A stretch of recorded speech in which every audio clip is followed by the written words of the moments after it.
बिस्मिल्लाहिर्रहमानिर्रहीम। अस्सलाम वालेकुम viewers, my name is Fayaz Waheed.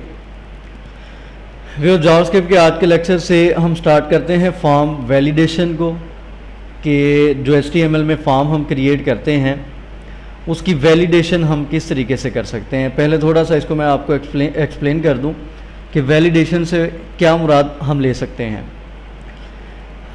दो तरीक़ों से आप फॉर्म की वैलिडेशन कर सकते हैं। एक ये है कि आप वेब ब्राउज़र पर ही कोई भी फील्ड फिल नहीं की या उसको प्रॉपर फॉर्मेट में फिल नहीं किया, आप जैसे ही यूज़र सबमिट पे क्लिक करता है आप उसको वेब ब्राउज़र पर ही मैसेज डिस्प्ले करवा देते हैं कि आपने ये सही फॉर्मेट में फिल नहीं किया फॉर्म, तो इसको पहले आप अच्छे तरीके से सही फॉर्मेट में फिल करें, उसके बाद आपकी रिक्वेस्ट सर्वर तक जाएगी। दूसरा मेथड ये है कि आप फॉर्म की वैलिडेशन सर्वर पर भी कर सकते हैं। वो किस तरीके से, फॉर्म सबमिट हो जाता है, सर्वर पे जाता है, तो फिर आपको मैसेज आता है कि आपने ये वाली चीज़ें फॉर्मेट के मुताबिक फिल नहीं की। तो बेहतर ये है कि रिक्वेस्ट सर्वर तक ना जाए, ठीक है, उससे पहले ही हम अच्छे तरीके से कंप्लीट एक प्रॉपर फॉर्मेट में जो भी हम फॉर्मेट रखना चाहते हैं उसमें फॉर्म को यूज़र से फिल करवा लिया जाए। जब कंप्लीट फॉर्म फिल हो जाए हमारी रिक्वायरमेंट के मुताबिक, उसके बाद ही सर्वर को रिक्वेस्ट जाए, उससे पहले ना जाए, ठीक है। अगर तो आप वेब ब्राउज़र पर फॉर्म की वैलिडेशन करना चाहते हैं तो उसके लिए हम जावास्क्रिप्ट यूज़ करते हैं। अगर आप सर्वर साइड पे सर्वर पे फॉर्म की वैलिडेशन करना चाहते हैं तो उसके लिए हम PHP या ASP.NET यूज़ करते हैं। और दूसरी चीज़ यहाँ पे फॉर्म वैलिडेशन से मुराद क्या है। देखिए, फॉर्म वैलिडेशन से मुराद यहाँ पे ये नहीं है कि हम ये चेक करें कि क्या यूज़र ने अपना सेल नंबर ठीक राइट किया है, करेक्ट एंटर किया है या रॉन्ग एंटर किया है, उसने अपना ही सेल नंबर एंटर किया है या किसी और का सेल नंबर एंटर किया है। हमें इससे गर्ज फ़िलहाल नहीं होती, ठीक है। मज़ीद जहाँ पे सिक्योरिटी इश्यूज़ होते हैं वहाँ पे हम इन दो चीज़ों को वैलिडेट भी करते हैं, लेकिन नॉर्मली जैसे यूज़र नेम ने अपना नेम राइट किया, हम उसको वैलिडेट नहीं कर सकते। किस तरीके से करेंगे कि उसने क्या करेक्ट नेम अपना राइट किया है या उसने रॉन्ग या कोई फेक नेम राइट किया है। जैसा कि आप सोशल मीडिया पे देखते हैं, फेसबुक पे आप देखते हैं कि लोगों ने जो फेक नेम यूज़ किए होते हैं, कंप्लीट जो इन्फॉर्मेशन होती है वो फेक होती है, ठीक है। तो ऐसा भी हो सकता है। तो इस चीज़ को हम वैलिडेट नहीं करते कि क्या यूज़र ने अपना करेक्ट नेम एंटर किया है, करेक्ट ईमेल एंटर किया है, करेक्ट सेल नंबर एंटर किया है। ये चीज़ें हम वैलिडेट नहीं करते। हम यहाँ पे वैलिडेट ये करते हैं कि क्या यूज़र ने जो सेल नंबर एंटर किया है वो 10 डिजिट पर है या उससे अगर कम है तो हम उसको वैलिडेट करते हैं कि इससे कम नहीं होने चाहिए, इससे ज़्यादा नहीं होने चाहिए। इस तरीके से ईमेल उसने एंटर किया है, हम ईमेल को वैलिडेट इस तरीके से करते हैं कि आपने @ का साइन यूज़ करना है, आपने लास्ट पे .com यूज़ करना है। तो इस तरीके से बेसिकली फॉर्म की वैलिडेशन की जाती है, ना कि हम ये चेक करें कि कोई यूज़र ने करेक्ट इन्फॉर्मेशन एंटर की है या करेक्ट इन्फॉर्मेशन एंटर नहीं की। तो पहली चीज़ तो आप ये जहन में रखें कि फॉर्म वैलिडेशन से मुराद है क्या। फॉर्म वैलिडेशन से मुराद ये है कि हम एक प्रॉपर फॉर्मेट में, जैसे हम चाहते हैं कि यूज़र नेम जो है वो 10 कैरेक्टर से ज़्यादा नहीं होना चाहिए, पासवर्ड जो है उसमें आप उसको अल्फ़ाबेट से स्टार्ट कर सकते हैं, आप उसको किसी स्पेशल कैरेक्टर से स्टार्ट नहीं कर सकते। ईमेल आपने जब राइट करना है तो @.com भी आपने यूज़ करना है। आपने सेल नंबर राइट करना है तो 10 डिजिट का होना चाहिए। तो इस किस्म की हम बेसिकली यहाँ पे फॉर्म की वैलिडेशन करते हैं। तो हम स्टार्ट करते हैं आज के लेक्चर से। फॉर्म वैलिडेशन 1 बाय 1 हम लेक्चर देखते जाएंगे। मुख्तलिफ जो इनपुट फील्ड्स हैं जैसे यूज़र नेम है, पासवर्ड है, ईमेल है, सेल नंबर है, जेंडर है, ये सारी चीज़ें हम इंशाल्लाह 1 बाय 1 देखते जाएंगे। तो फ़िलहाल हम आज के लेक्चर में बात करते हैं और यूज़र नेम की बात कर लेते हैं। चलें, फ़िलहाल हम यूज़र नेम की ही बात करते हैं। नेक्स्ट पासवर्ड और कंफर्म पासवर्ड वगैरह इंशाल्लाह आने वाले लेक्चर में हम यहाँ इसको देख लेंगे। तो फ़िलहाल हम यहाँ पे एक फॉर्म क्रिएट करेंगे, ठीक है। यहाँ पे एक फॉर्म का टैग यूज़ करते हैं और यहाँ पे मैं लेबल का टैग यूज़ करता हूँ। लेबल में हम यहाँ पे राइट कर देते हैं फॉर एग्ज़ाम्पल यूज़र नेम, ठीक है, यूज़र नेम आ जाएगा। और यहाँ पे एक मैं डिव यूज़ करता हूँ इनपुट यहाँ पे हम यूज़ करेंगे input type is equal to text, जैसे HTML में फॉर्म फिल करते हैं वैसे ही ये भी है। नेम इज़ इक्वल टू, हम यहाँ पे नेम कोई भी राइट कर सकते हैं। फॉर एग्जांपल मैं यहाँ पे एफ नेम यानी कि फ़र्स्ट नेम के लिए राइट कर लेता हूँ, या यहाँ पे यू नेम राइट कर लेता हूँ यूज़र नेम के लिए, ठीक है। टाइप हो गया, नेम हो गया, और साइज़ इस फील्ड का हम फॉर एग्जांपल यहाँ पे 20 फिक्स कर देते हैं, ठीक है। ये मैंने एक इनपुट फील्ड यहाँ पे ले लिया है। उसके बाद एक और मैं यहाँ पे डिव लेता हूँ,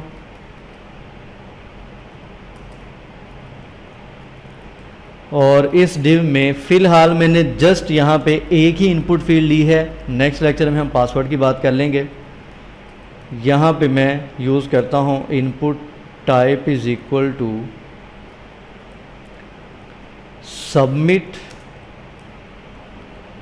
value is equal to, value भी कोई भी यूज़ कर सकते हैं। फॉर एग्जांपल मैं यहाँ पे सबमिट ही राइट कर देता हूँ, ठीक है।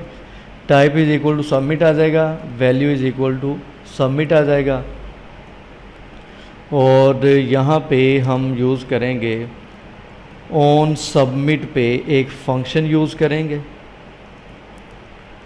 रिटर्न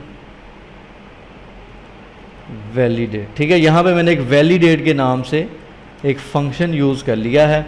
ऑन सबमिट, जैसे ही यूज़र सबमिट पे क्लिक करेगा तो हम जो वैलिडेट का फंक्शन यहाँ पे डिफ़ाइन करेंगे उसको हम यहाँ पे कॉल करवा देंगे। इसको अगर हम वेब ब्राउज़र में चेक करते हैं तो हमारे पास यहाँ पे ये आप देख सकते हैं यूज़र नेम नज़र आ रहा है, और साथ ही हमें यहाँ पे एक इनपुट फील्ड नज़र आ रही है, और उसके बाद ये सबमिट का बटन आपको यहाँ पे नज़र आ रहा है। इसको यहाँ पे मैं BR कर देता हूँ,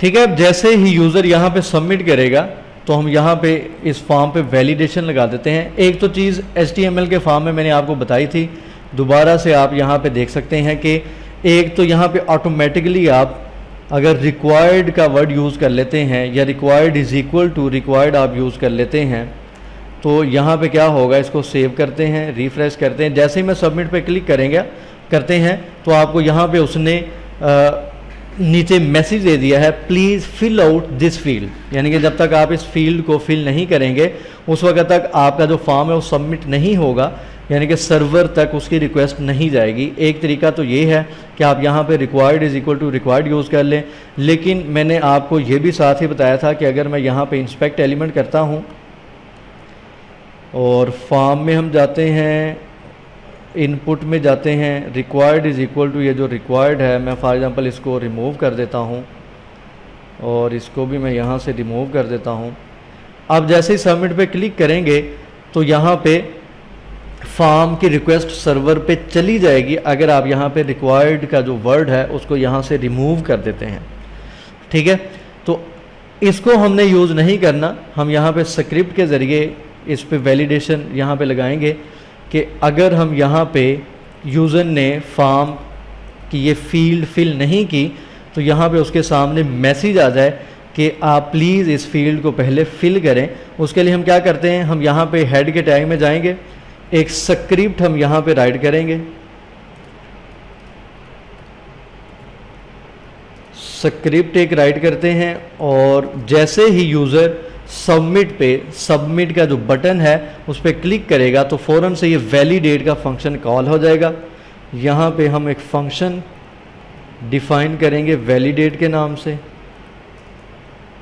ठीक है। इस तरीके से हम एक फंक्शन डिफ़ाइन करेंगे और सबसे पहले मैं यहाँ पे वेरिएबल लूँगा, चूँकि हम एक इनपुट फील्ड यूज़ कर रहे हैं तो यहाँ पे मैं एक वेरिएबल यूज़ इसके लिए कर लेता हूँ। वेरिएबल ले लेते हैं यूज़र नेम के नाम से और इसको इक्वल हम करेंगे, ये मैंने आपको पहले भी बताया था, मुझे अब याद नहीं है कि कौन सा लेक्चर था, कोई फॉर्म से रिलेटेड ही लेक्चर था, उसमें ये मैंने आपको चीज़ बताई थी कि हमने किस तरीके से, चूँकि देखिए यहाँ पे जो फॉर्म का डाटा है वो किसी ना किसी वेरिएबल में स्टोर होना है और हमें स्टोर करना भी पड़ता है, जितनी भी वैल्यूज़ होती हैं वो किसी ना किसी वेरिएबल में स्टोर करना है। तो मैंने यहाँ पे एक वेरिएबल ले लिया है यूज़र नेम के नाम से और फॉर्म का डाटा हम कैसे उठाएंगे, हम उसके लिए राइट करेंगे डॉक्यूमेंट डॉट फॉर्म्स और यहाँ पे फॉर्म का नेम राइट करेंगे, ठीक है। फॉर्म का नेम मैंने फ़िलहाल यहाँ पे कोई नहीं लिखा, अब यहाँ पे नेम इसका राइट करें, फॉर एग्जांपल यहाँ पे मैं राइट करता हूँ रजिस्टर, ठीक है, रजिस्ट्रेशन फॉर्म है, रजिस्टर मैंने राइट कर दिया। और यहाँ पे हम मेथड भी यूज़ कर सकते हैं, ठीक है, कि हम मेथड कौन सा यहाँ पे यूज़ कर रहे हैं, बल्कि इसको यहाँ से मैं उठा के यहाँ पे पेस्ट करता हूँ, ठीक है, ऑन सबमिट। यहाँ पे मेथड और पोस्ट आप जब किसी भी वेबसाइट पे इसको सर्च करेंगे तो आपको यहाँ पे लिखा हुआ नज़र आएगा, method is equal to post और एक्शन इज़ इक्वल टू, यहाँ पे कुछ लिखा होगा, फॉर एग्जांपल login.php, ठीक है, कोई इस तरीके से आपको स्टेटमेंट नजर आएगी, method is equal to post और action is equal to login.php। इससे मुराद क्या है? इससे मुराद अब ये सिंपल आप ये समझ लें कि जैसे ही हमारे फॉर्म का डाटा सर्वर पे सबमिट होता है तो सर्वर पे डाटा सबमिट होने के लिए हमने यहाँ पे एक एक्शन परफॉर्म करवाते हैं। उस एक्शन के लिए हमने यहाँ पे login.php मैंने फाइल यहाँ पे लिंक करवाई है। हम login.php में सारे का सारा स्क्रिप्ट राइट करते हैं कि कौन सी फील्ड का जो डाटा है वो कौन से टेबल में जाएगा। ये सारा बेसिकली डाटा बेसिस से रिलेटेड इसमें स्क्रिप्ट राइट किया जाता है। तो यहाँ पे इसको लिखने की ज़रूरत तो नहीं है, लेकिन जब आप कोई भी बुक फॉलो करते हैं, कोई भी वेबसाइट पे सर्च करेंगे तो आपको ये चीज़ें नज़र आएंगी। तो इनको देख के आपने परेशान नहीं होना। दो चीज़ें हमने यहाँ पे यूज़ करनी है, एक फॉर्म का नेम यूज़ करना है और दूसरा इस फंक्शन को हमने कॉल करवाना है। ये दो चीज़ें हम यहाँ पे यूज़ करेंगे। तो यहाँ पे मैं यूज़ करूँगा यू नेम, ठीक है, सॉरी, पहले यहाँ पे हम फॉर्म का नेम यूज़ करेंगे, रजिस्टर फॉर्म का नेम है, और यहाँ पे हम जिस फील्ड के लिए ये वेरिएबल यूज़ कर रहे हैं उसका नेम हम राइट करेंगे। ये जो यू नेम मैंने यहाँ पे राइट किया था उसका हम यहाँ पे नेम राइट करेंगे और यहाँ पे हम यूज़ करेंगे डॉट वैल्यू, ठीक है। ये आपको याद होगा कि किसी भी फील्ड की वैल्यू को किसी वेरिएबल में स्टोर करवाने के लिए हम इस तरीके से एक स्टेटमेंट राइट करते थे, डॉक्यूमेंट डॉट फॉर्म्स, फॉर्म का नेम और उस इनपुट फील्ड का नेम डॉट वैल्यू, वैल्यू को उठाने के लिए, ठीक है। ये वेरिएबल आपने इस तरीके से डिफाइन करने होते हैं। जितनी भी आप यहाँ पे इनपुट फील्ड यूज़ करते जाएंगे उतने वेरिएबल नेम आप यहाँ पे डिफाइन करते जाएंगे, ठीक है। ये वेरिएबल नेम मैंने यहाँ पे राइट कर लिया। अब मैं यहाँ पे एक कंडीशन लगाता हूँ कि अगर तो इनपुट फील्ड जो यूज़र नेम है वो एम्प्टी है, अगर यूज़र ने फर्ज करें किसी वजह से फिल नहीं की, मैंने यहाँ पे राइट करता हूँ इफ़, हमने यहाँ पे वेरिएबल नेम क्या यूज़ किया है, user name is equal to empty, ठीक है। अगर तो ये इनपुट फील्ड एम्प्टी है तो क्या किया जाए, यहाँ पे रिटर्न करवाया जाए फॉल्स, ठीक है, रिटर्न फॉल्स कि यूज़र नेम ने जो यहाँ पे इनपुट फील्ड फिल की है, बल्कि यहाँ पे आप पहले अलर्ट का मैसेज यहाँ पे राइट कर दें, यहाँ पे राइट करें प्लीज़ फिल यूज़र नेम, ठीक है, प्लीज़ फिल यूज़र नेम, कोई भी मैसेज यहाँ पे राइट कर दें। उसके बाद रिटर्न फॉल्स हमने कर दिया है कि अगर तो ये कंडीशन ट्रू हो जाती है तो हमारे पास ये रिटर्न फॉल्स आएगा, अगर ये कंडीशन ट्रू नहीं होती तो ऑटोमेटिकली रिटर्न ट्रू आ जाएगा। इसको यहाँ पे रिफ्रेश करते हैं। इसको जैसे ही मैं सबमिट पे क्लिक करूँगा तो उसने मुझे मैसेज दिया है प्लीज़ फिल यूज़र नेम, ठीक है। यहाँ पे कुछ और मैसेज हम चेंज कर देते हैं, प्लीज़, यहाँ पे हम राइट करते हैं user name should not be empty, ठीक है, यानी कि यूज़र नेम जो है वो एम्प्टी नहीं होना चाहिए। इसको सेव करते हैं, इसको रिफ्रेश करते हैं। जैसे ही मैं सबमिट पे क्लिक करूंगा तो हमारे पास एक मैसेज आ रहा है user name should not be empty, यानी कि यूज़र नेम एम्प्टी नहीं होना चाहिए। इसको आप फिल करें, हम ओके करेंगे तो फिर हम इसको फिल करेंगे। देखें इसका फ़ायदा क्या है, सर्वर को डिस्टर्ब नहीं हम करना चाहते, यानी कि सर्वर हो सकता है किसी और काम में बिजी हो, हम यहाँ से कोई भी यूज़र आया वो एम्प्टी फॉर्म फिल करता जा रहा है, सबमिट करता जा रहा है, यूज़र को रिक्वेस्ट जाती जा रही है, यूज़र उसका एम्प्टी फॉर्म उसकी रिक्वेस्ट ले रहा है। तो इस चीज़ से सर्वर को बचाने के लिए हम क्या करते हैं, हम वेब ब्राउज़र पर यानी कि वेब पेज के ऊपर ही हम जावास्क्रिप्ट के ज़रिए फॉर्म की वैलिडेशन लगा देते हैं कि अगर तो यूज़र नेम ने कोई भी फील्ड फिल नहीं की तो उसके सामने इस तरीके से मैसेज आ जाए, कोई भी अलर्ट मैसेज आप शो करवा दें ताकि यूज़र को पता चल सके कि मैंने कौन सी फील्ड फिल नहीं की, उसको मैं फिल करूंगा तो ही मेरी रिक्वेस्ट सर्वर तक जाएगी, अदरवाइज मेरी रिक्वेस्ट सर्वर तक नहीं जाएगी। तो इस तरीके से हम एक छोटा सा यहाँ पे एक फंक्शन डिफाइन कर दिया है, जैसे यूज़र क्लिक करेगा सबमिट पे तो फ़ौरन से ये फंक्शन वैलिडेट का फंक्शन एग्जीक्यूट हो जाएगा और इसके अंदर जो भी हमने कंडीशन यहाँ पे दी होगी वो आपके सामने यहाँ पे उसकी आउटपुट नज़र आ रही है। यूज़र ने फॉर्म फिल नहीं किया, इसको मैं अगर यहाँ पे इंस्पेक्ट एलिमेंट करता हूँ, ये हमारे पास फॉर्म है,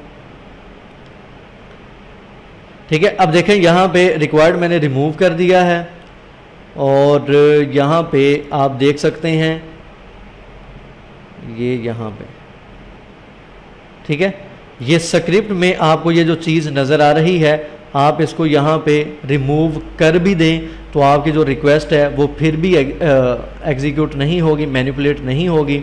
जबकि जो रिक्वायर्ड का वर्ड है एक तो ये है कि वो HTML फॉर्म के लिए यूज़ तो लोग करते हैं लेकिन वो अथेंटिकेट नहीं है, आप सिंपल ये कह लें।